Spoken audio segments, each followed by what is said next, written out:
Good morning, Hampton Roads. How's everybody doing today? And welcome to Virginia's only local real estate investing podcast, where we get to talk about local investors, local deals, and all things local. I'm your host, the founder of the Master Investor Academy and author of my best-selling book, Work Just Gets in the Way of Making Money, Scott Jelinek. How you guys doing today? If you have any questions, comments, properties you'd like to sell, anything you'd like to discuss right here, you can go ahead and text me at 757-699-4227. That's 757-699-4227. If you have not done so already, go ahead and subscribe to this channel and click the bell so you'll get notifications as we release more videos and podcasts. And with that said, I want to go ahead and say good morning. How's everybody doing today? So, yesterday, first let me tell you about yesterday. For you guys who are local, I had lunch yesterday at that Craft Burger Bar again. And I got to tell you, if you are into heat, they have a habanero burger there. I may have told you about once before. I had it again yesterday, and it is the most insane burger, and it is hot. You will know you're eating it. You have to stop and drink some water in between. So if you're local in the area and like heat, I tell you what, I recommend you to go to the Craft Burger Bar over on Shore Drive. It was fantastic. So last night, I was a guest on a meeting online with several other investors, and it was really interesting, and I want to tell you about it. So it was Lou Brown was on there, Pace Morby, John Jackson, Brian Tripp, and myself. And the topic was creative financing. And each of us we pretty much all do everything, but we each have a different focus as to what we do. And so Lou Brown, he does a lot of he does sub-twos and he does owner financing. Pace Morby is almost specifically sub-twos. He does everything, but again, sub-twos is his thing. John Jackson, wholesale lease options is his thing.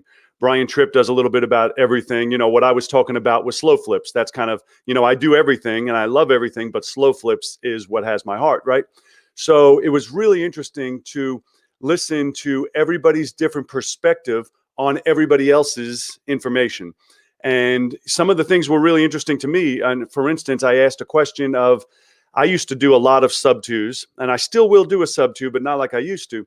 Well, some of these guys are doing bulk amounts of sub-twos. So my question was, what buying criteria do you use?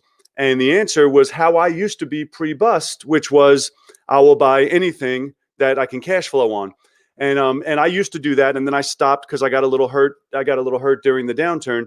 But it made me think. I said, well, I got to start reevaluating and redoing the numbers because I've been stuck in that since 2008.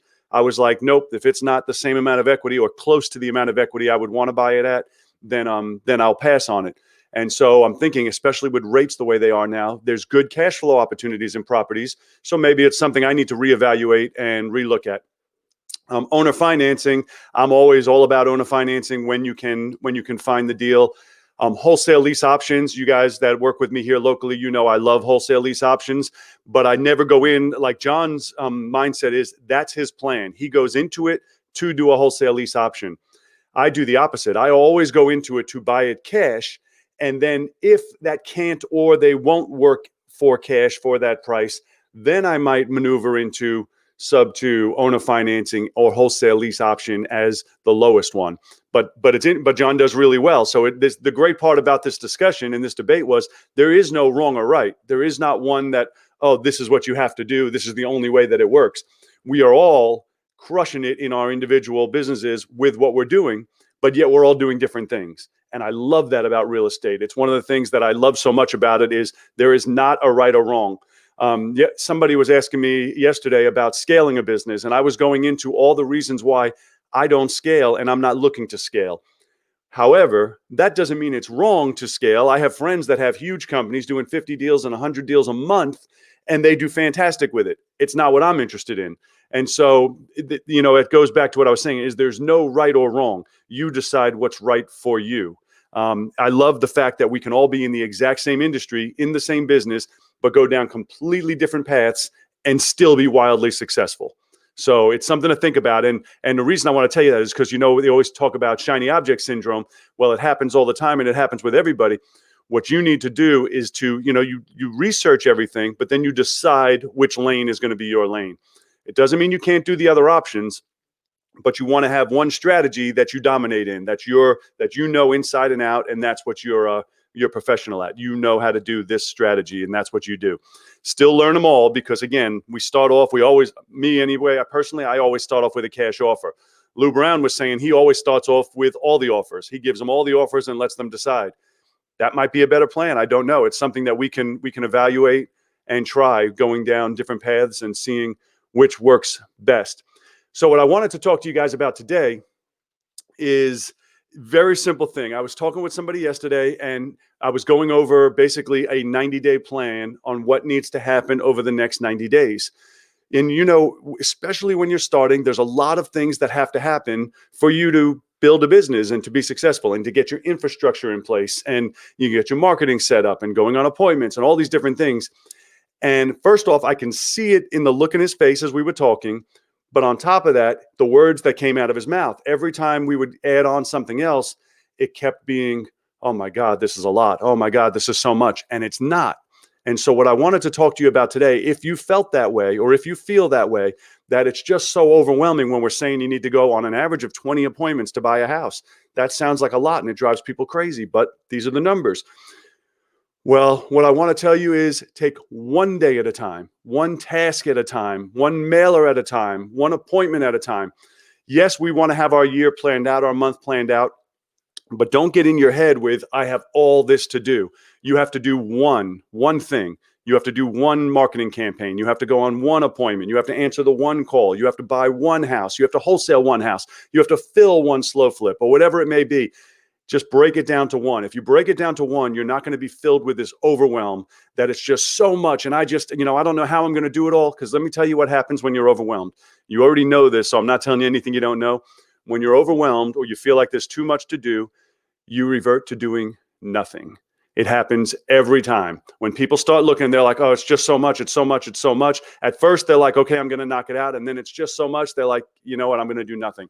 And so something that I do with my coaching clients is I try to break down even the smallest tasks, even little things like buying your domain name, doing Google My Business, little things. I try and break it down to one task at a time, because in the beginning, I used to give them a list of 30 things that needed to be done.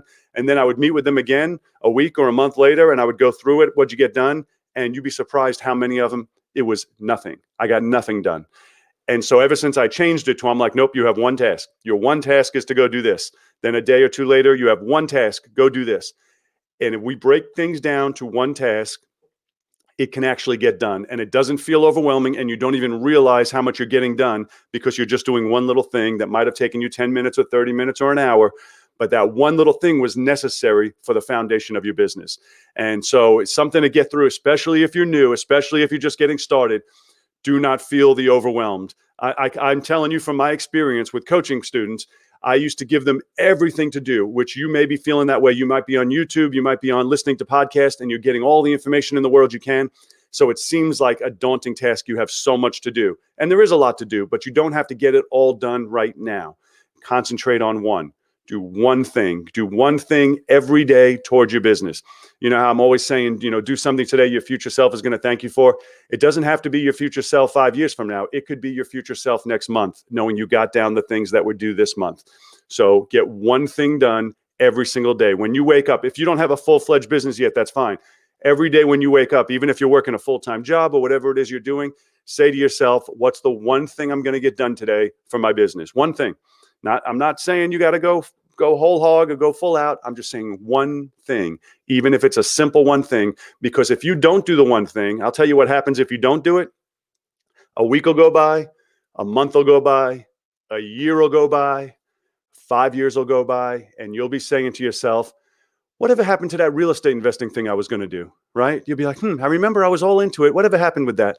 And if you just do one thing every single day, a year's going to go by, and you're going to be like, how did I get here? What happened that now I have a full-fledged, bustling real estate investing business, and it was just one thing at a time every day. That's all I got for you guys today. I want to tell you, once again, do something today that your future self is going to thank you for. Have an absolutely fantastic day, and I look forward to talking to you guys tomorrow. I still have 2 spots left for this live workshop we're doing on January 30th and 31st. If you're interested in coming, just go ahead and text me at 757-699-4227, and I will send you the information. Other than that, I will see you tomorrow. Have a fantastic day. Bye-bye.